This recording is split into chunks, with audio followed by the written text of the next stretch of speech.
manufacturing. This lobby, viewers, has spread a fake video of an oil leak that they say bedeviled the Tejas.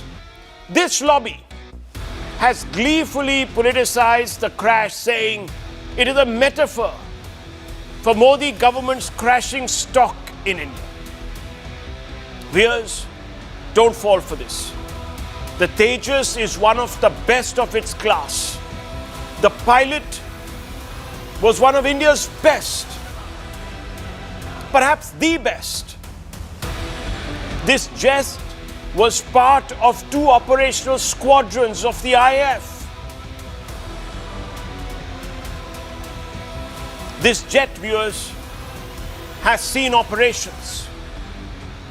It is one of 3 present at the Dubai Air Show. Viewers,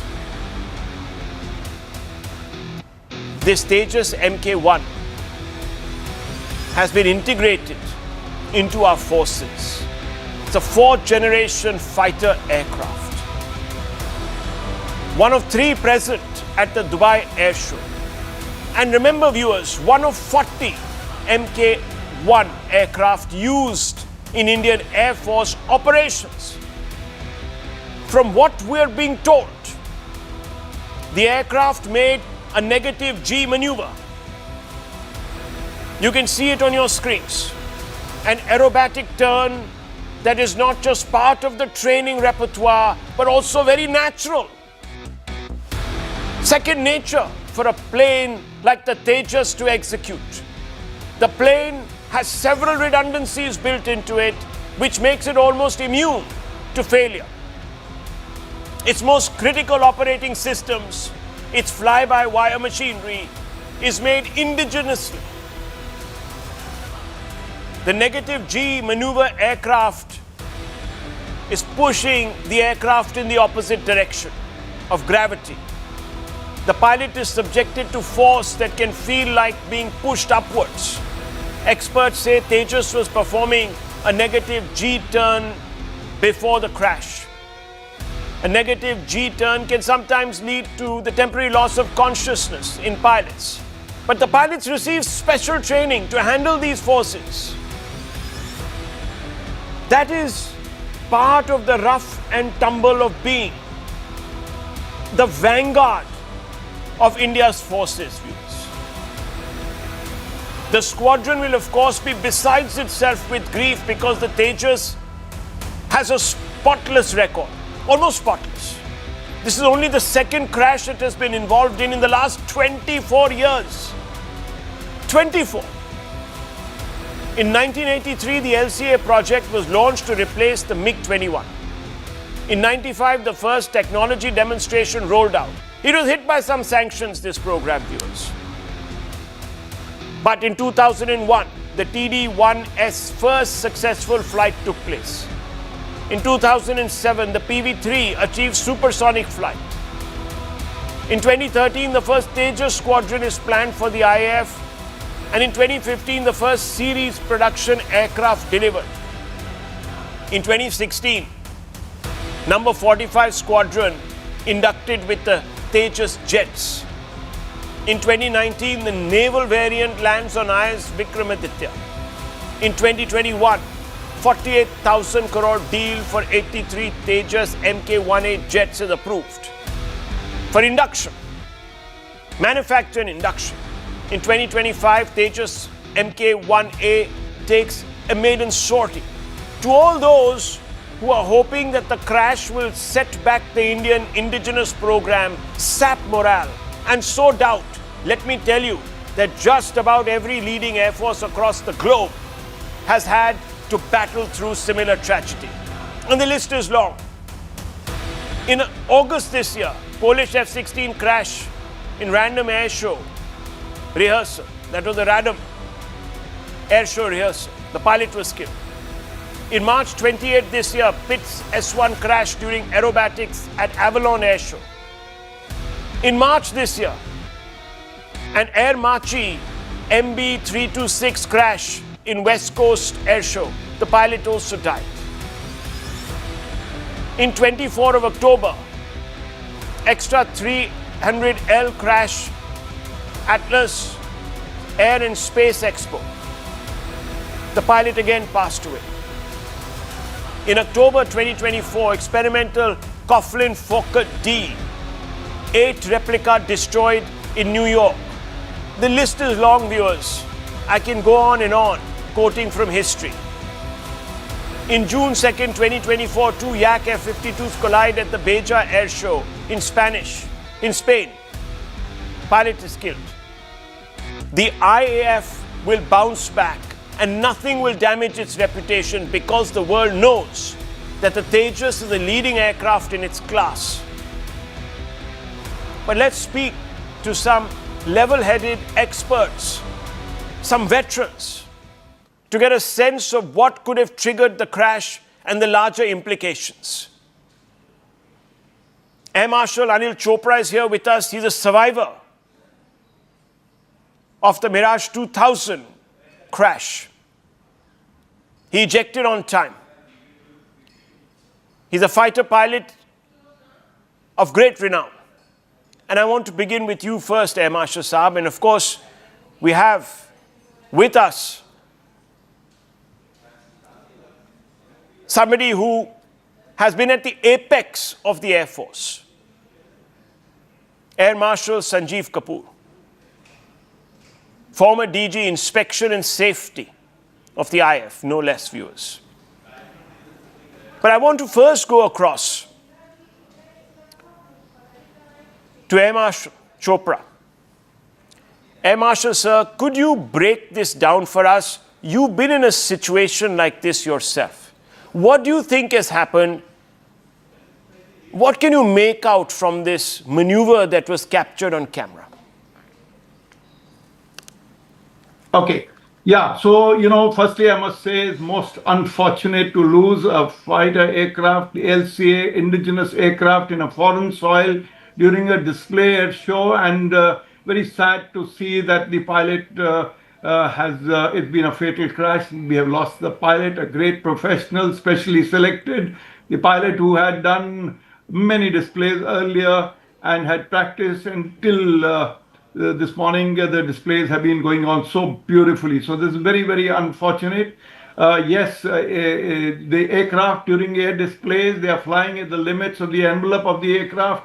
It is a display. They are at low levels. They are at high Gs. They are trying to impress the masses. They are trying to impress the customers who are possible contenders.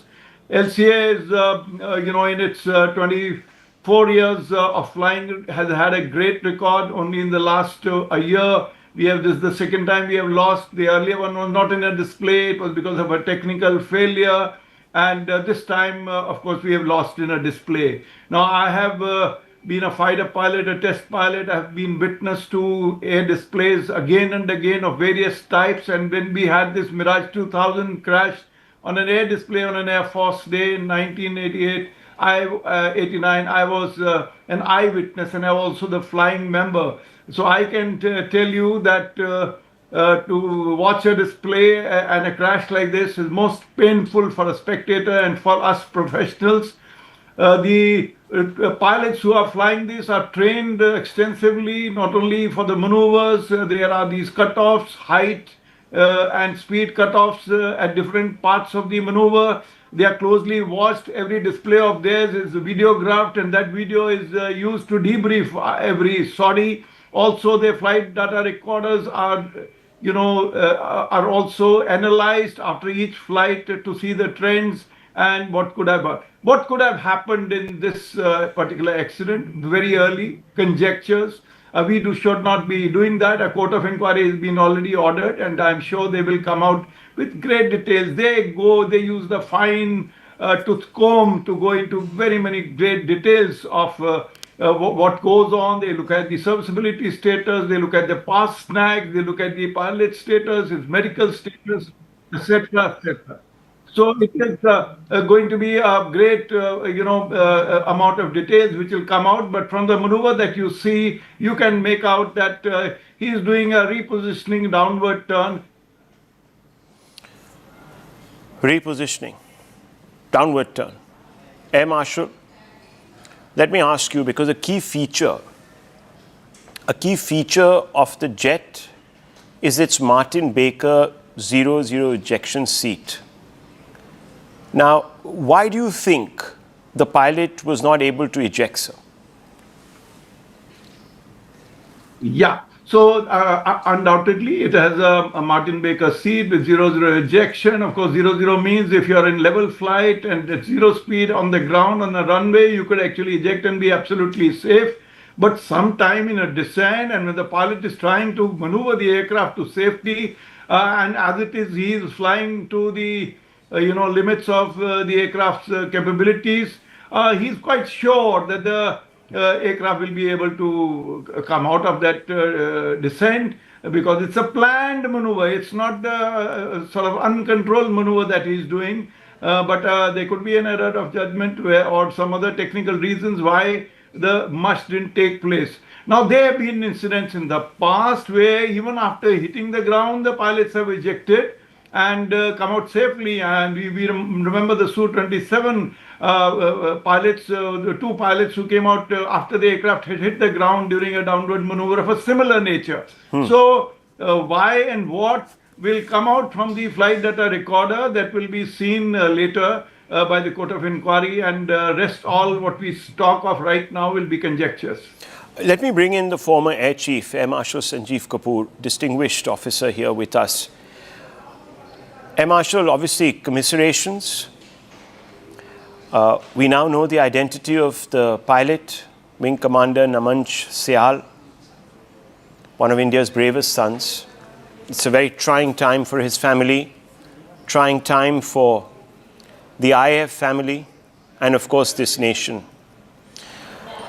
It takes a lot to go up there, Air Marshal Saab. So just talk us through what were some of the training procedures that you undergo to counter this sort of, to ensure that you are capable of flying a craft like this? How many man hours would you have put into training? And what do you think might have gone wrong, sir? When they say a negative G roll, what do you mean by this?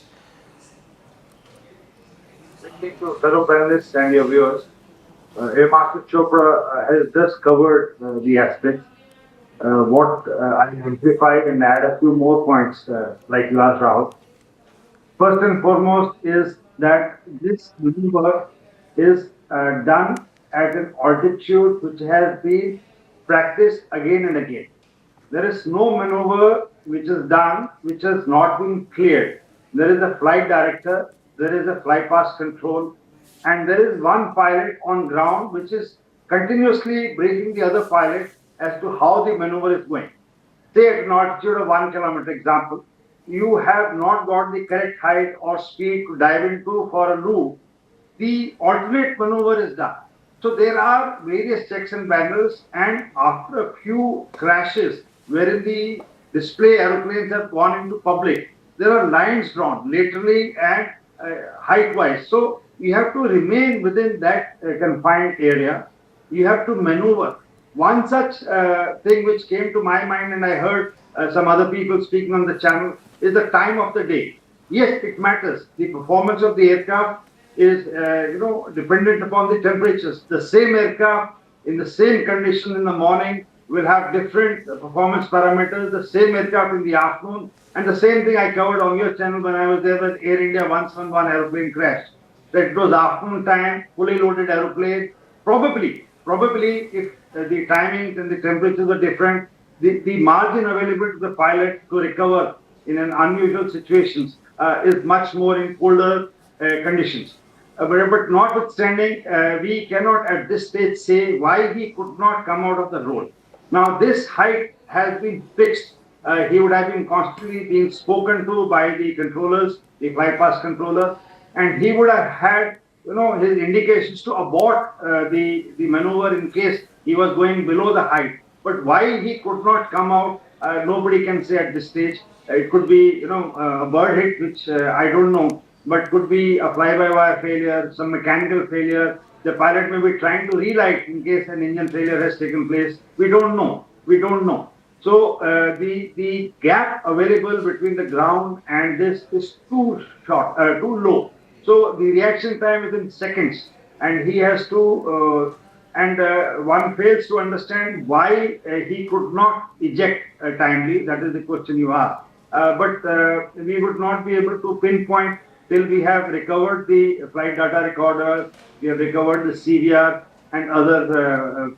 I'm sure the team would be on its way to collect the required information. And there's a procedure and SOP with which we do the accident investigation. And like Air Marshal Chopra just covered, it begins from the pilot's rest to the refueling, to the replenishment of oils, to snacks, other things. So they'll go into every aspect, including sabotage. Well, that's why we cannot get ahead of ourselves, viewers. But let me bring in Wing Commander Sudhakaran, sir.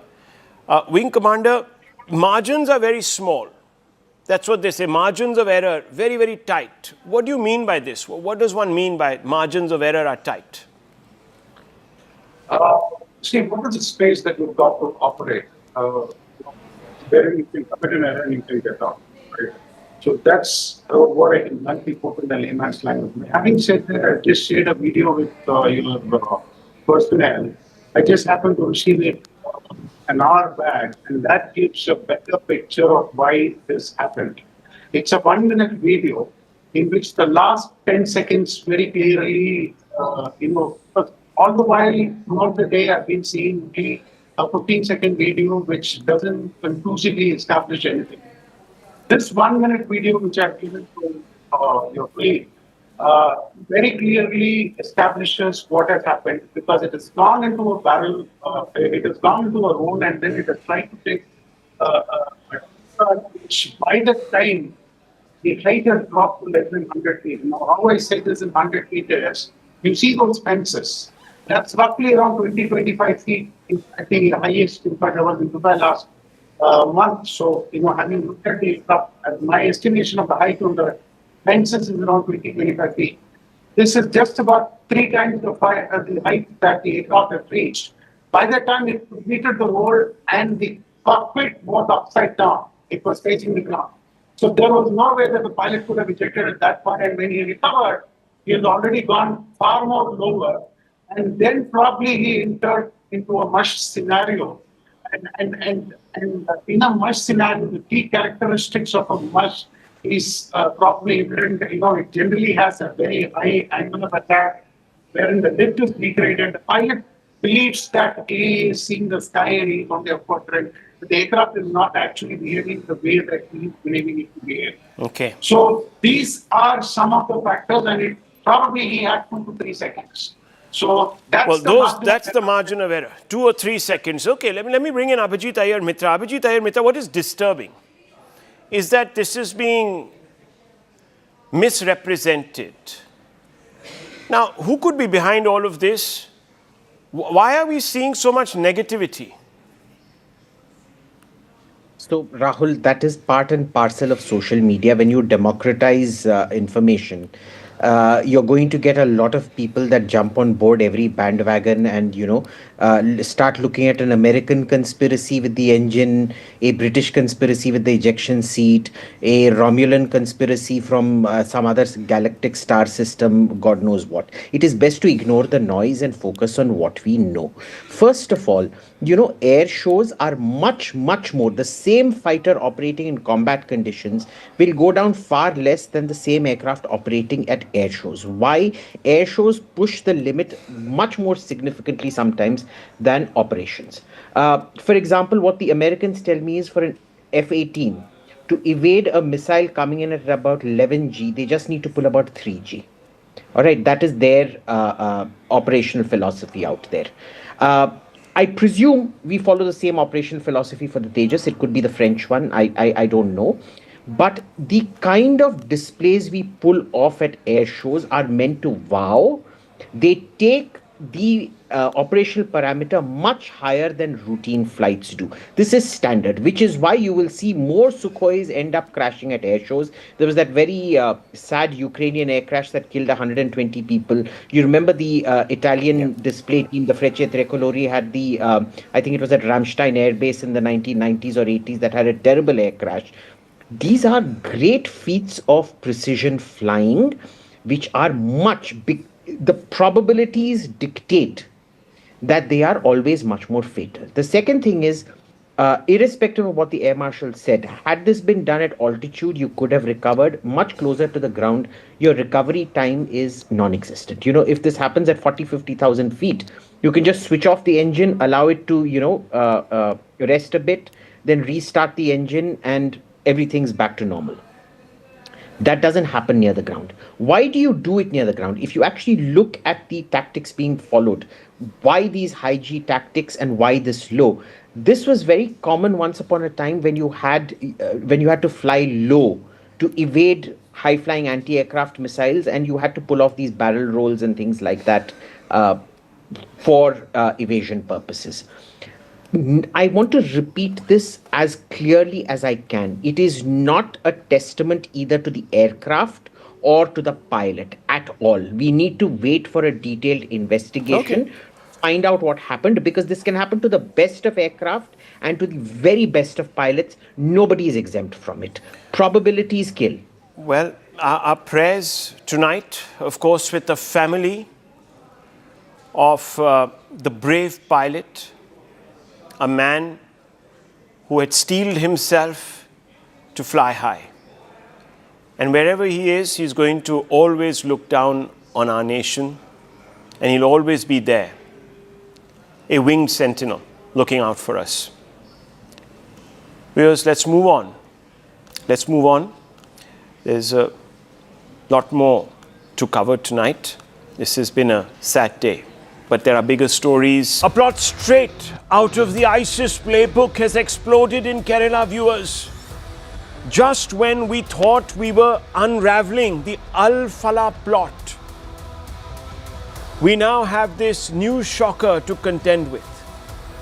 Yes, viewers, this is the alarming story of an alleged radicalization chain that begins, and you won't believe this, in a family home and ends in the shadow of a global terror network.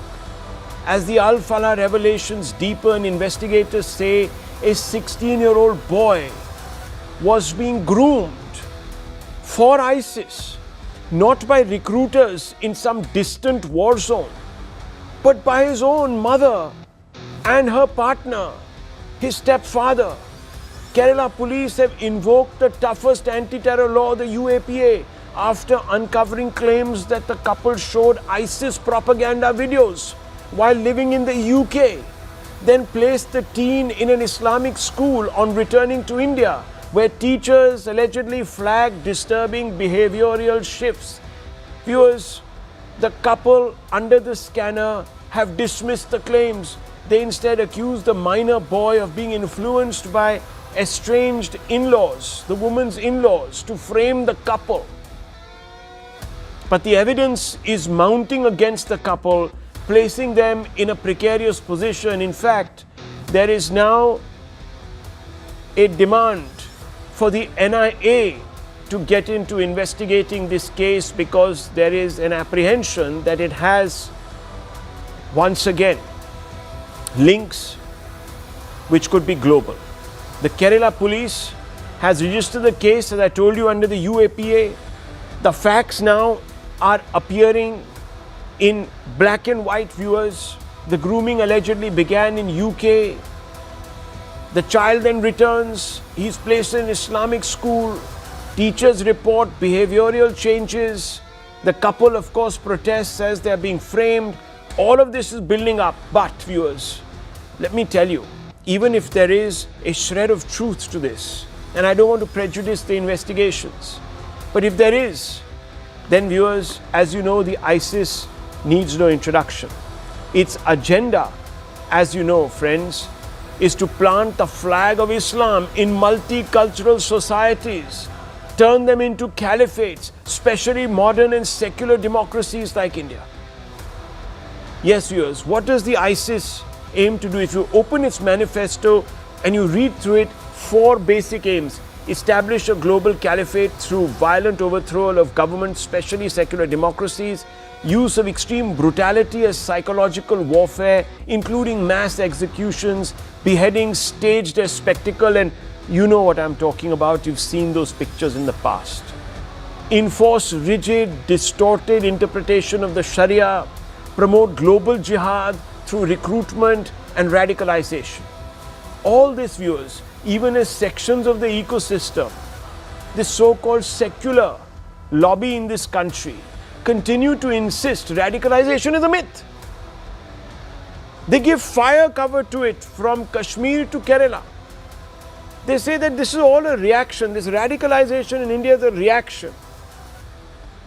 It's a reaction to the conditions that Muslims find themselves in, the prejudice that they seem to face, viewers. Tonight we ask, when parents themselves prepare a child for jihad, people who don't seem to have faced any discrimination, whose life chances have not been affected or impacted in any way. In fact, they lived in the UK, they're upwardly mobile. If these type of people can prepare a child for jihad, can groom a child for jihad, can society afford this culture of denial? Especially a multicultural society like ours. And viewers, let's open this up. And I have to tonight ask some very straight and honest questions. And I want to first begin with Syed Fazal, a Kashmiri political analyst. Now, Mr. Fazal, look, politicians from Kashmir have sort of taken it upon themselves to suggest that all of this is the behavior of misguided youth, that this module, for example, that appears from Kashmir, recruited from Kashmir, is just full of people who lost their way, or as Mehbooba Mufti and some others seem to suggest, are reacting to the circumstances they find themselves in. Now, you look at Kerala, you look at this couple, clearly they are not faced with the situation that you allege some people find themselves, which alienates them in Kashmir. There is none of those parallels. But who are they recruiting for? The ISIS. The ISIS which is self-radicalized. And where is the ISIS functioning? In Islamic countries, where there is no RSS, there is no Hindu majority, there's nobody to basically drive them up the wall and become jihadis. Mr. Syed Fazal, somewhere I think moderate Muslims, and I'm sure you're one, will accept that there is something very rotten at the core here. And you will take ownership and perhaps now send out a message to a large number of youth, to people who are falling for this claptrap, that look, the majority moderate Muslim will not stand for this. And I hope, sir, that you will lead the protests on the streets of Kashmir and other parts of this country. See, there are two things to be made very clear, that anybody who chooses the path of violence for any terrorist organization across India or outside will face the consequences equally. Secondly, I have firm belief in my security forces and the intelligence forces that they will find the root cause of this case, especially where the parents are preparing their child for ISS. Thirdly, the term ISS has Islam in it, but it has nothing to do with the religion, because there are many Islamic scholars in India and abroad also who have clearly given fatwa against these organizations. So connecting these organizations to a particular religion, I think we should avoid this, because it will increase the already existing, communal conflict that we see in some places in India or abroad as well. But at the same time, I would definitely point this out, that Islam has no space for terrorism, and any form of terrorism, be it in Kashmir, be it in Kerala, or be it in any part of the world, it is unacceptable. Okay, let me bring in, I have my thoughts on what you have said, but let me bring in BJP's national spokesperson, Sanju Verma. Islam has no space. This is not us. We don't represent this. Yet these people from ISIS want to impose Sharia, which is at the heart of, I don't know, but I think some ideology, isn't it? Rahul, I always say that more dangerous than the terrorists are the terror apologists, because the terrorists have gone back to a point of no return. But look at the terror apologists. they sit day after day on primetime television and are so casual about normalizing terror. Look at, Mehbooba Mufti of the PDP. She says, why are young Muslims being targeted and victimized? Why are their families being interrogated? And Mehbooba Mufti's daughter, Iltija Mufti, is the same lady who a couple of months back had said that Jai Shri Ram is a war cry that is provocative, that is inflammatory, that is incendiary. But this is the same lot which has absolutely no problem with गुस्ताके रसूल की एक ही सजा सरतन से जुदा तब ये कहते हैं but Islam does not condone violence. Why are you bringing religion into it? I say this with a lot of responsibility. Terrorists have names and terror has a religion. That religion is radical Islam, or if you want, you can call it political Islam. I want to say one thing, Rahul. Who were the perpetrators of the Kashmiri genocide of 1990s? It was radical Islamists. The 26/11 Mumbai blast, radical Islamists. The German Bakery blast, radical Islamists. The Chinnaswamy Stadium blast, radical Islamists. The Rameshwaram Cafe blast last year, have you heard the the Coimbatore blast, statement of radical Ajit Islamists. Doval recently? The Jaipur blast, radical Islamists. The Ahmedabad blast, radical Islamists. The 10/11 blast involving 6 doctors, including one of them, that suicide bomber, Muhammad Umar Nabi, who actually said, ये तो शहादत है. This is martyrdom. हम जन्नत जाएंगे. 72 हूरें नसीब होंगी. So this, we sit here and we make mockery of this 72 hoors business. But for them, this is jihad. And what did one, radio jockey say? Her video of 2020 is now viral on social media. She says jihad does not mean holy war. Jihad simply means struggle. And kafirs, the word kafir does not mean non-believers. Kafir हम सिर्फ उनको बुलाते हैं who try to hide or conceal their religion. Now, why would a Hindu try to conceal his religion? हम तो, बड़े गर्व से माथे पर टीका लगाते हैं, चंदन लगाते हैं, रुद्राक्ष पहनते हैं, जनेऊ पहनते हैं, कलावा पहनते हैं. So basically, the idea of converting Darul Harb into Darul Islam, that is what the Hadith endorses. And that is what lot of these radical Islamists endorse. You scratch the surface of a moderate Muslim and out comes a radical Islamist. You just scratch the tip of the iceberg. So Mr. Kashani wanted to come in and respond. 1 second. He raised his hand. Yes. He wants to respond, Mr. Abbas. 1 second. Yes. I opened this debate, in my opening remarks, I clearly said that Islam condemns every form of terrorism. Now, so can I ask you, Mr. Kashani, on that point? On that point. 1 second. 1 second. On that point, I hope you condemn the Sartan Se Juda slogans that have reduced. Definitely yes. So let me then ask you. I hope you then condemn, by extension, the people who actually actualize these, like Burhan Wani. I hope you condemn Burhan Wani. Definitely. And I hope you condemn all those people who turned out in the streets for Burhan Wani carrying his janaza to his grave and demanded that there should be a memorial built for him. I just hope you do that, sir. Definitely I do. But it is very convenient. No, but what? It is very convenient for Sanju Verma to link 1 this second. with religion. Why? I want to ask her who killed Gandhi. No, but have you read the statement of Mr. Ajit Doval that ISIS has recruited more Hindus? Your radical Islamist ideology is the single biggest reason for What terror would you attacks say? globally. What would you say on Ajit Doval's statement? ISIS, What would you say on Ajit Boko Haram, Doval's statement Hamas, who claims that more Al-Qaeda, Hindus are recruited by Lashkar-e-Toiba? ISI? These are all radical Islamist organizations. Hindus do not say Jai Shri Ram and then bleed people. बम नहीं छोड़ते हम. इस देश में रहना होगा, जय श्री राम कहना होगा. ये कहाँ से आया? जय श्री राम कहकर लोगों का गला नहीं काटते. आप तो अल्लाह अकबर कहकर बम छोड़ देते. Okay. Let's pipe down. Let me open this up. Just 1 second, Mr. Kashani. 1 second. Look, viewers, there is now an equivalence that is sought to be drawn. Mr. Abbas will also try and draw it, and Mr. Gupta will listen and he will try and rebut him. So, Mr. Abbas, I just want to ask you a fundamental question. Yes. And this is no longer a question that we should duck. You see, when parents are grooming their child to join the ISIS, Does this completely now negate this argument that they are doing so because they feel that they're discriminated against in this country? They are basically got a problem with the idea of India as it appears to them.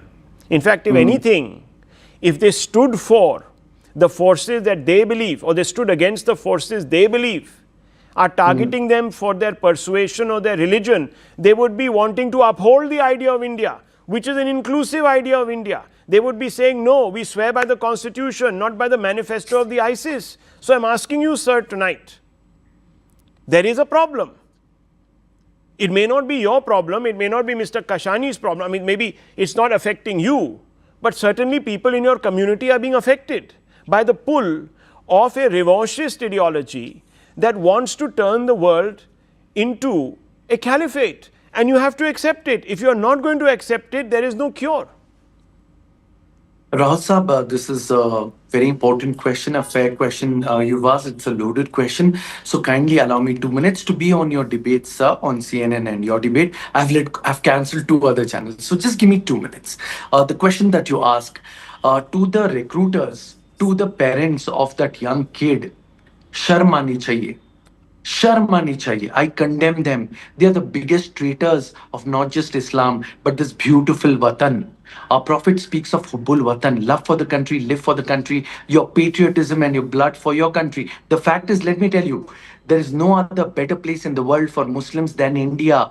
For our Prophet says, your birthplace is bigger than even the Saudi Arabia and Makkah, which is the place of God. So through you, let me reach out to all my Muslim brothers and sisters. Therefore, to the parents of the kid who are trying to brainwash that kid, Bharat की जो तमाम माएं हैं उनको कहूंगा मैं ऐसी औलाद पैदा करो जो इस देश के लिए मर मिट सके.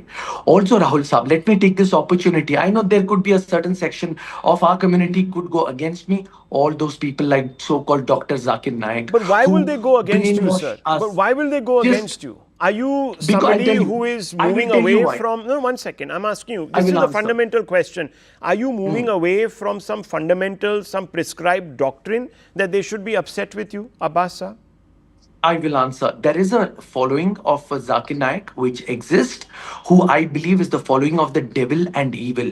People who follow But why? him must Why? be Why do condemned. these people exist? Because they've not I think- reconciled I themselves think- to the idea of India? Would that be the case? I think they shouldn't. Okay. I have a larger So, point. Mr. to make. I Gupta, think I- here just is the 30 crux. seconds, I 30 think seconds, Mr. Rahul Saab, Abbas, please. Mr. Please, 30 Abbas, seconds, at least please. we must Rahul give Saab, it. 30 Yeah, seconds. please. Yeah, 30 Rahul Saab, seconds. 30 Yeah, okay, 30 seconds. Thank you, sir. Also, I heard Sanju Verma ji. Sanju Verma ji, I'm glad that you're taking the stand against Mehbooba Mufti. But let us understand, ma'am, it was your same power-hungry party which formed alliance with Mehbooba Mufti, Okay, the okay. anti-national You know, Mehbooba now, Mufti. Mehbooba in Mehbooba Mufti 2018. also formed, one minute, Mehbooba Mufti, you We can flip the broke coin. our This is alliance now with the becoming GDP political. in Lower the 2018. faders. It's 10 becoming seconds, Rahul political. Saab. No, Please, I'm not 10 going down this political route, please. You know, you are making this political. We are making this temporal. 1 minute. Let me just bring in Mr. Gupta. Mr. Gupta, this is very important. Look, if there are people who are going to target Mr. Abbas for sounding reasonable, there's a problem. Absolutely, there is a problem, and the problem exists because we are not honest in addressing the causality of his radicalization. Sayyid Asad Abbas or Faisal Kashani may say anything, but the problem is that mother of a young boy has her own violent interpretation of the religious texts. That violent interpretation is her own, and it disagrees with what Mr. Abbas may think here. But the problem is, we as a society are not willing to accept that there are people who carry this own misinterpretation of the Holy Quran, and then they sort of use it to radicalize the people around them, and that needs to be addressed. That is the causality. You cannot look at Do some you think event there is a 50 years time ago. now should we go in for a regulating sermons at the mosque and setting up de-radicalization camps, Mr. Gupta?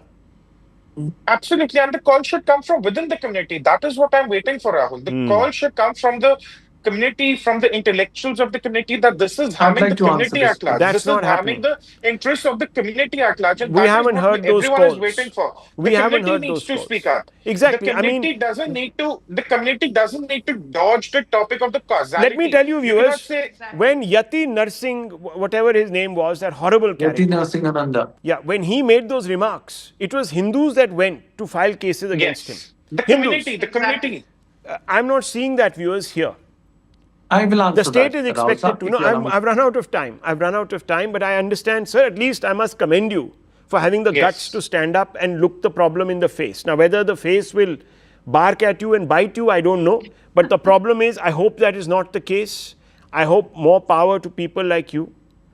And I just hope, viewers, And I just want to say, Rahul wake sir, up, that these people wake up. There's a zombie epidemic right now that is sweeping through. If we're very, very worried, very worried. Let me tell you, viewers, this is the number one national security threat. I just want to move on because, viewers, we're going to turn our attention to something that is happening, which is rather unfortunate.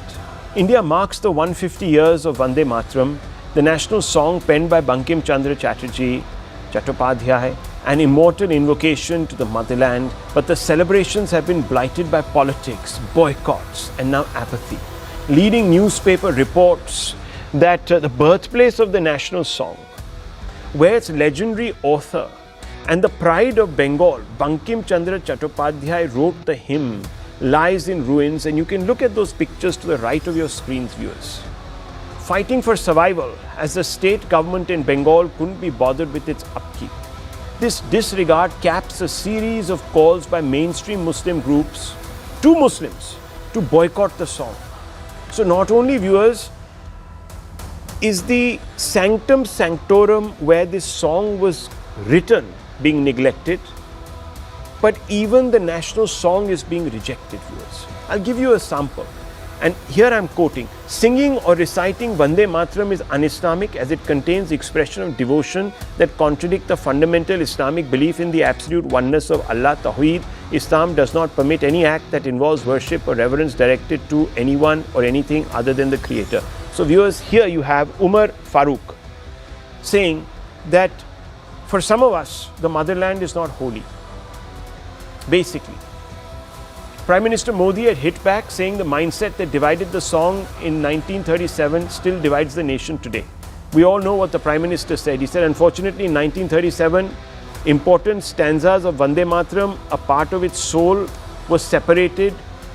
The division of Vande Mataram also sowed the seeds of partition. Today's generation needs to know why this injustice was done with this Maha Mantra of nation building. This divisive mindset is a challenge for the country.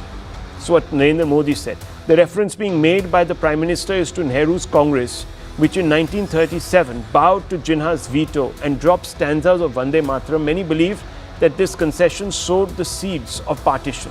Now here's a short timeline which allows you to understand the larger issue. In 1923, when Maulana Azad was party president of the Congress, Vande Mataram was sung in full at Congress events. It was not abridged. Jinnah's Muslim League then began opposing Vande Mataram to take Muslims out of the freedom struggle. In 1937, bowing to Jinnah, Congress Working Committee under Nehru's presidentship decided to sing only the first two stanzas or paras of Vande Mataram. In 1938, despite Nehru's concession on Jinnah, he wrote an article urging Muslims to not even accept Vande Mataram in any form, even if it was abridged, as Bharat Mata was not their Mata.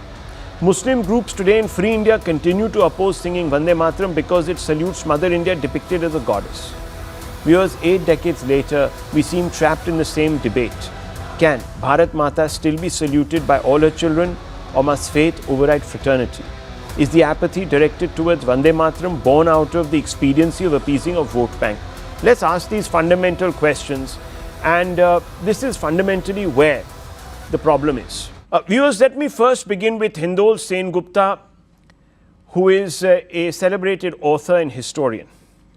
Hindol Sen Gupta, I find now that there is a news report that suggests that not just the national song, which of course there are people who want to boycott it in this country, but also the birthplace of the song, where it was written, is neglected, blighted by disregard, so to speak. Is this the worst of appeasement politics that we're seeing? Is that the reason why this legacy is also sort of fraying, being allowed to fray? I will be absolutely shocked and horrified to hear what I am going to tell you right now. For the last 2 years, I have been working on a new translation from Bengali to English of Anandamat, the book that gave us Vande Mataram, written by Bankim Chandra Chattopadhyay. you will be shocked how few people, even in Calcutta, even in Bengal, remember today that Vande Mataram comes from such a book. This book, has been purposely, first for 34 years by the communists, and later, of course, by subsequent governments.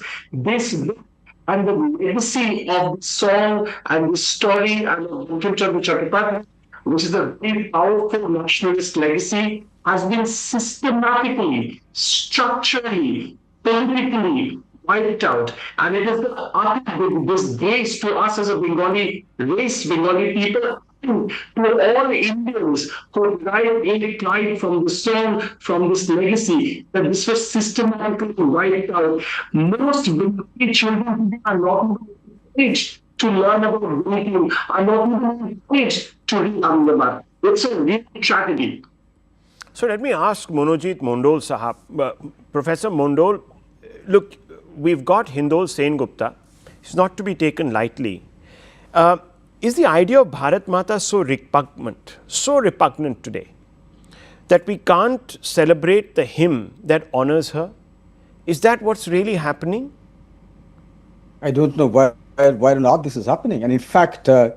Sengupta's knowledge about Bengali is deeply inadequate. I challenge you, you go into the syllabus of my university, my department. This is Department of English, Jadavpur University.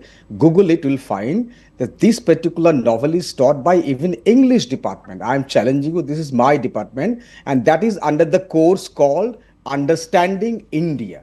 So please correct yourself. If your research is wrong, please come and meet us. And this is Jadavpur University. So can I ask you? Say that this is no. Hang on. No, let's have a sensible debate. Anandamot is taught widely in this state, not just in the Bengali departments of the university, but I repeat, in my department, which is the Department of English, Jadavpur University, which is one of the best in the world, with 200 world ranking, QS ranking in the world. So please get your facts right. Do not mislead the people. You are supposed to be a scholar. Even I read your book. I referred to your book in my book. Please read my book, Shakespeare and Indian Nationalism, which has come out from a very reputed publishing house, simultaneously from New York and London. So please do not mislead people.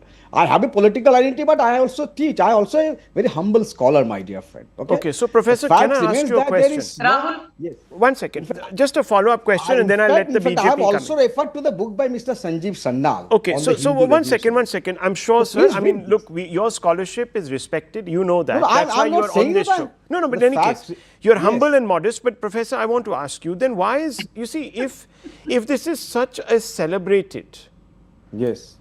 part It is of celebrated. the culture of not just Bengal, and we are talking about the pride of Bengal, then why are we doing such a discredit to his scholarship by only singing 2 stanzas or 3 stanzas? Why don't we sing the whole hymn? Who is doing that? This was adopted in 1950. Yes. In fact, in 1937, the person who popularized the song, mind you. No, but are you the saying that person- it wasn't abridged? What are you saying? You don't allow me to speak. If you don't want to learn, then try learn. on, You you've ask been No, me. I'm trying to get a so long. clarification. What was adopted? Who has neglected this song? Who is not saying Vande Mataram? No, It no. was the war cry of the revolutionists in 1896. Okay. Ever since it was sung in the Congress session of 1896 by Tagore family. But it by was Tagore's- abridged, sir. It has been abridged post 1950. What I'm asking I- you is, Yes, why? That's because the entire song cannot be sung every time. Why? The Vande Mataram, you can sing. Why? Who is stopping you not to sing? No, but You why can can't the sing. entire song be sung? Who is asking you not to sing? You But sing. it's not What is allowed, the sir. problem? It's not allowed. You know this. Allow it. We have no problem. You have no problem. Why hasn't Allow it. Bengal allowed it? Because Rahul, people can I are please- singing this since 1950. Sir, because why that was hasn't made a- Bengal that was allowed made a the state full song. rendition in That was schools, made a state in colleges of Vande Mataram? This is a fact Because that it is not that's in the full way song. the state song was adopted. Okay, I This think is the viewers, law. they're not telling you change the something law. here.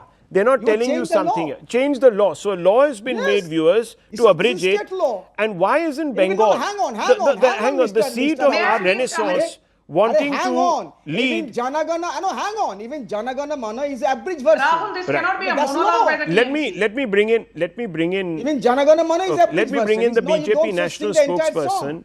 The fact is I please? that the circumstances for abridging the song, viewers, the origin Janagona is sung based that in a way only. veto It's abridged by version. one community over another, or at least presumed please? over another. There's no question of bringing in community. You are Okay, no, bringing no, in no. the You know, community. Rahul, you will have the to BJP national spokesperson is coming in to correct the Thank you. record. Yes, to defend what Prime Minister Modi has also said. Yes. Abridged Rahul, to very a piece. quickly. Yes, and I did not interject, Mr. Mondal, so I hope he will not Are, do who is that. going to interject you? Why do you Bhai Sahab, presuppose? please, No, don't hang get on. so Why do you rattled, Rahul. presuppose? What You is don't need wrong to with these presuppose. TMC That's your hooligans? job. Okay, okay. Let's just Stop do what you behaving have like to a say. Okay, hooligan. okay. Don't, Why do no, you no, say please. that? Don't have to. Let's not. Thank you. Every time Professor she has does the also same. taken his Rahul. time out. Yes, yes. Yes, Ms. I Verma, heard him make your very point. patiently. Make your point. Yeah. Yeah. My limited point is this. There are two letters, and Prime Minister Narendra Modi even referred to this. One from Nehru in September 1937 to Ali Sardar Jafri, and the other from Nehru to Subhash Chandra Bose in October 1937. And what is the sum and substance of these letters?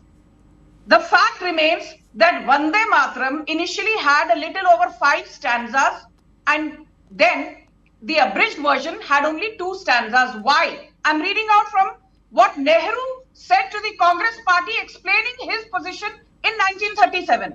It is a question of not offending large sections of the people.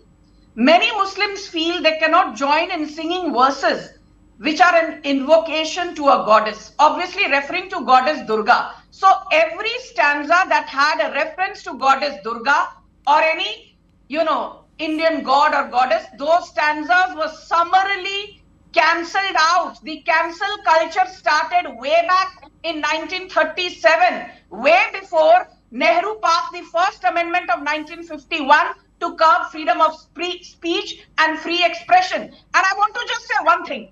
Which is the government which has changed, Ram Navami or Ram Dhenu to Indra Dhenu? Which is the government?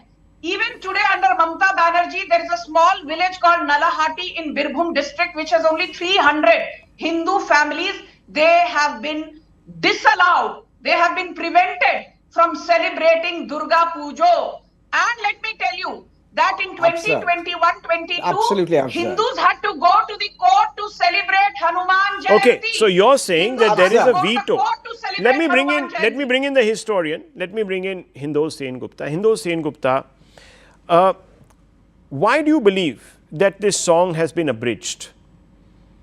I am delighted that Mr. Mandal has read my work and perhaps of others like Sanjeev Sanya and others. Thank you very much.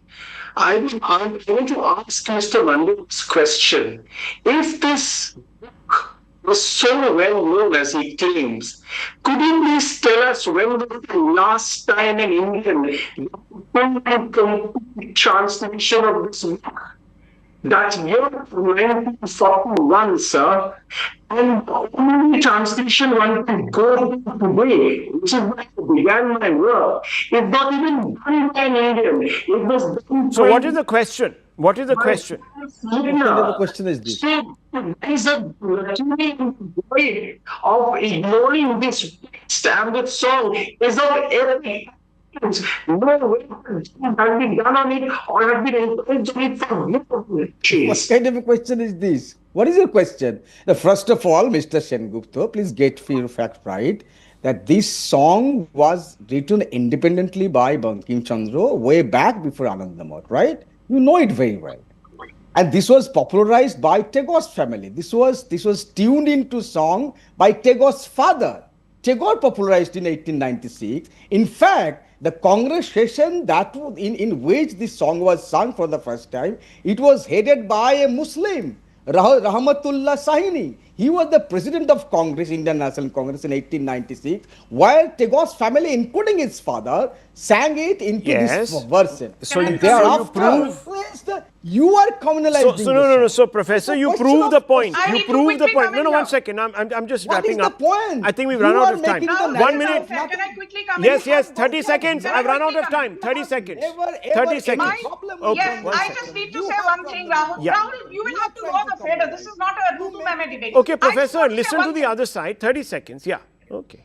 Yeah, go ahead. When the Kashmir Files was released by Vivek Agnihotri, Mamta Banerjee said Kashmir genocide is a figment of the imagination of Kashmiri pundits to peddle Islamophobia. Okay. Now, few months back, when Bengal Files was released, seized chief Okay, of Bengal we are now going Files off tangent. is The fact of the matter is, viewers, the fact, 1 minute, please lower everyone's face. The fact of the matter is, viewers, that Professor Mondal has actually come out and underlined the point we're making. That even in the Congress, even under Muslims in the Congress, this song was sung in full. Now suddenly it is not, because some people objected. The point is, viewers, why? Is Bharat Mata not mother for all? I leave it for you to ponder. Thank you for watching.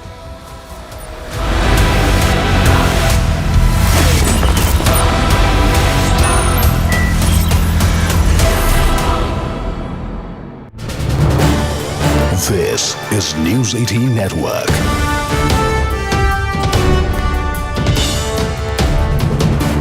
India's largest news network.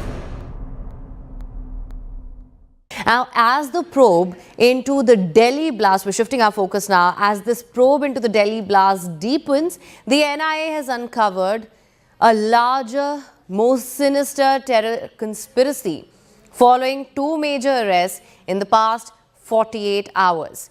Investigations now reveal that the group was modifying drones to develop rocket-based explosives for a Hamas-style attack in the national capital.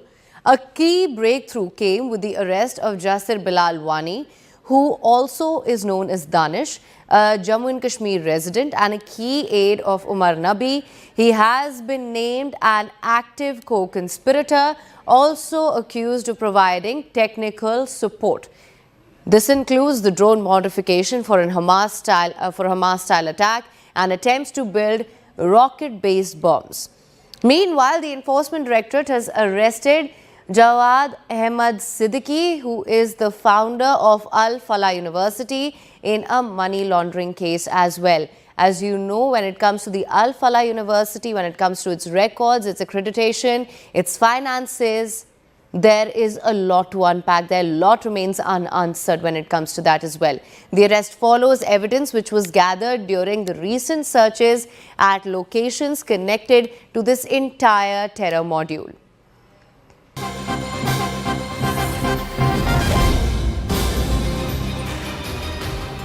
Now, CNN has also accessed order which is sending the Al Falah owners to 13 days ED custody, as I just told you. The founder of the Al Falah University is in custody. Saket Court says his custodial interrogation is imperative to unearth the larger terror ecosystem, the Al Falah ecosystem. Saket Court also noted that the ED submission that only a small part of Al Falah ecosystem has been identified till now.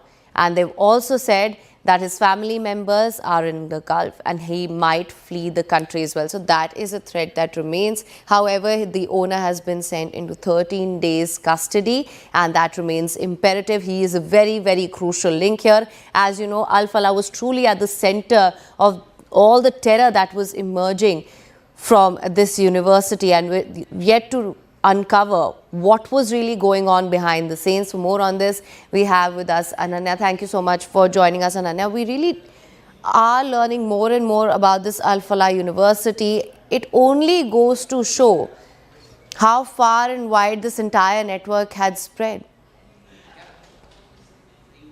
Well, absolutely. In fact, this is a big breakthrough that the Enforcement Directorate had as far as the funding of the Al Falah University is concerned. And the Al Falah Trust owner was actually taken into custody by the Enforcement Directorate yesterday. And a 13-day police custody remand was granted after he was produced late last night before, in fact, the additional sessions judge at the Saket Court. And very important to highlight is that the court has noticed that not only his family members are in the Gulf, but there is a big risk that he might flee the country. And that's the reason why custodial interrogation is necessary. Not only that, a small chunk, the Enforcement Directorate says and tells the court that a small chunk of the Al Falah ecosystem, which amounts to over 415 crores, is something that has been uncovered, and it could be much larger in nature, and that is why his custodial interrogation business. Actually, since he's somebody who knows about all the financial roots of the Alphala Trust and the kind of funding that comes through the Alphala University. And that's the reason why, in fact, this particular person needs to be in the custody of the enforcement directorate. 13 days of police custody remand is what has been granted.